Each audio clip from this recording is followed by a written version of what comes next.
Greetings and salutations. My name is Daniel Webb, and today I'm going to be doing a review of Shazam. Before I start with the review proper, I would like to first give some context as to what I'm doing here today. What was that? I have a blog for my A-level film studies work, which we are also told to use for like extra posts, so reviews of the films that you've seen on your own time. And so far this year, I've done a relatively, some may call, shit job at doing this.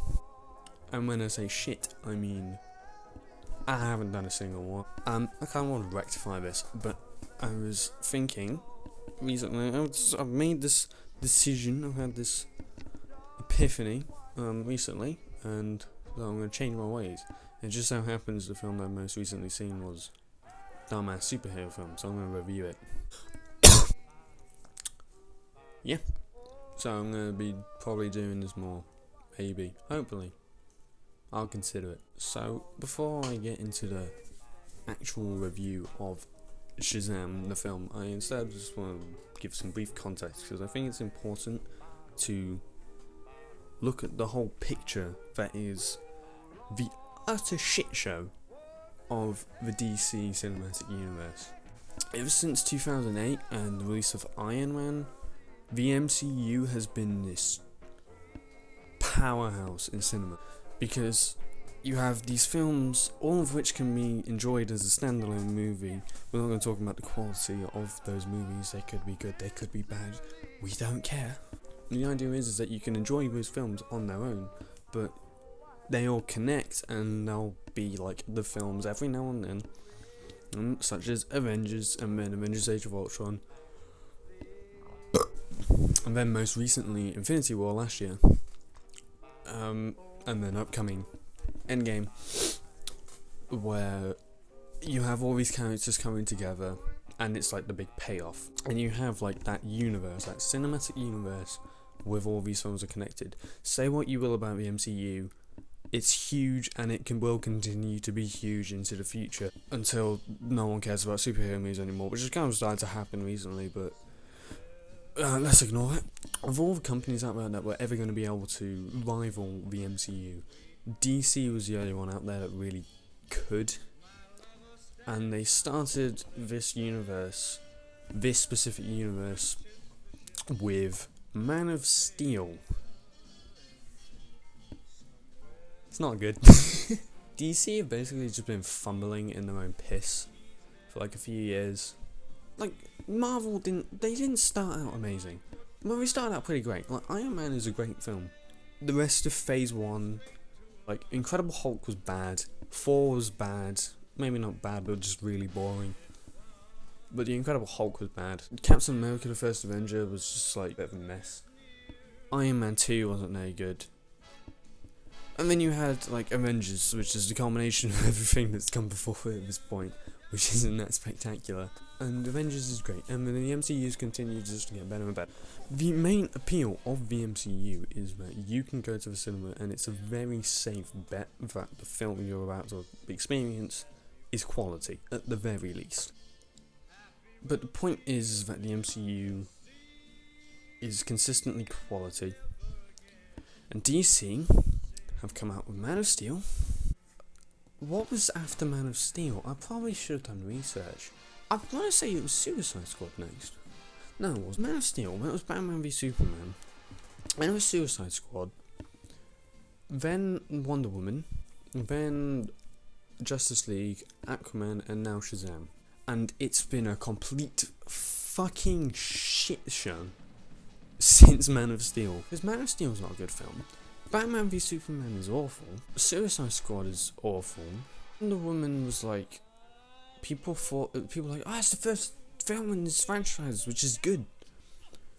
And in retrospect, it's just not. It's like absolutely fine. It's a passable movie, but it's like, essentially people gave it lavished praise for no other reason than it wasn't a complete fucking mess. Justice League I didn't bother seeing, because I just didn't care. And Aquaman, I also didn't see because I don't care. My interest in the DC cinematic universe has just been all of a sudden Shazam, and then the film comes out, and all of a sudden there's like reviews, and it's like it's alright. It's apparently it's good, and I was like, okay, I might go see it. Why not? It might be good. Now that's where we get into it. I thought this film was actually really good. And it's because this is the complete polar opposite of anything that's come before it in this universe. In terms of the tone, it's just so wildly different. So, what was it about this film that made it work compared to all the other films in the DC? I just want to make this clear, this is by far the best of these films that I've seen. And it looks infinitely better than Aquaman and fucking Justice League. I want to start off with the tone of this film because I think that's important for a superhero movie. The closest comparison I can think of to this film is Sam Raimi's Spider-Man trilogy. Those films did not take themselves seriously, and they're wonderful. I mean, the first two are. Third one, not so much, but we're not going to talk about the third one. We pretend that one doesn't exist. This film definitely captures that essence where it's like, I'm a dumb superhero movie, I know I'm a dumb superhero movie, let's just have fun with it. It's dumb, because it's fucking stupid. The premise of this film, at its core, is a kid who is pure of heart, gets transported by magic to a cave with an old wizard who tells him, put your hand on this staff, say my name and I will grant you magic powers. And then he gets a costume. That looks stupid. That is amazing. Yes, it's nice just to have a movie where you have fun for like 2 hours. Where it's just like, let's just enjoy ourselves. Let's just have a good time. That's what Shazam is. It's a good time. It's a good time. In the opening scene, basically there's a kid who gets transported into the cave and is told he's not pure of heart because he gave in to the temptations of the 7 deadly sins, who tell him, you can have everything if you come join us or whatever. And he gives in, and so he gets sent back, he's told, you're not pure of heart, and then that's it. And then he basically resents that wizard and his pet dad and brother because they make fun of him. And he causes a car crash and his dad gets flown out of a car. Like, I thought he died. He didn't die. He just gets his like legs deaded. Like he's paralysed. But it's still like, what the basically the villain of the film is him, that kid, when he finally finds out later how to just get to the cave on his own. And he gets back and basically the wizard at this point is no longer powerful enough to stop him. So he just goes and grabs an orb. And basically it puts it in his eye or something, and then he has the 7 deadly sins inside of him, and then he has superpowers and he can go do evil things. Anyway, the director, David F. Sandberg, and he is known for Lights Out and most recently Annabelle Creation. He's known for horror movies. Oh my god, Bella, could you not? He is known for horror movies.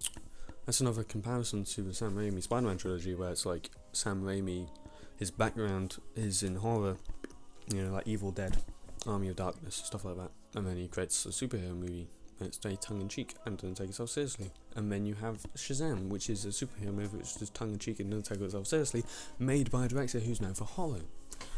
And horror aspects show up in the film. The movie has a good, consistent tone. And that works, and I like that it didn't take itself seriously. It's easily why this film works, because if this film tried to take itself seriously, it would just fall flat on its face. It can't, with that premise, with the way the Shazam actually looks. The character looks stupid, and he's meant to. He looks goofy. He looks really flipping goofy. And I love it.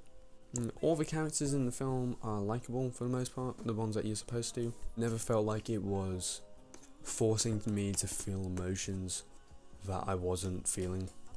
It's not like, oh, you're supposed to feel sad now. The performances were all good, at least mostly. The 2 best performances were easily Shazam, and his fucking name.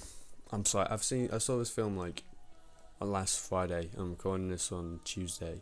I don't remember the names. I'm not gonna lie. I'm so sorry. But it's the main kid. Who's like foster brother. But two have great chemistry, and that's good considering the fact they spend a lot of time in the movie together. All the scenes with just them were always entertaining, and they were some of my favourite scenes in the movie. No one gave like a bad performance except for two of the kids. Neither of them gave very good performances, but they're kids, so I don't care. The performance on the villain is fine. The villain himself is probably my least favourite part of the movie. He's so underwhelming. Like his motivation, like they explain it, but it makes no sense. Another aspect of the film I didn't like was the action. It's mostly just kind of like bang, bang, bang, and it's like incoherent and it's just kind of a mess. It doesn't make up much of the film. It wasn't awful. It just wasn't very good. It was just kind of like It was the bare minimum that you had to do. Which is fine because that wasn't the emphasis of the movie. In terms of the technical aspects of the film, for the most part, it's fine.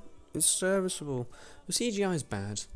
These DC movies are known for having bad CGI, and it's so obvious that this film had no budget whatsoever. The Seven Deadly Sins look really goofy. Like they look like they're straight out of like Scooby-Doo 2 Monsters Unleashed from 2004. The cinematography was fine, it was serviceable. It was definitely more interesting than some other superhero movies. But the film's characters, the film's story, the film's tone, the fact that the film's just like, let's just be silly, let's just run with this dumb premise, was like, I'm okay with it. I am A-okay with this. And I enjoyed it. Very much enjoyed it. I very much enjoyed this one. It was a very nice surprise. 7 out of 10.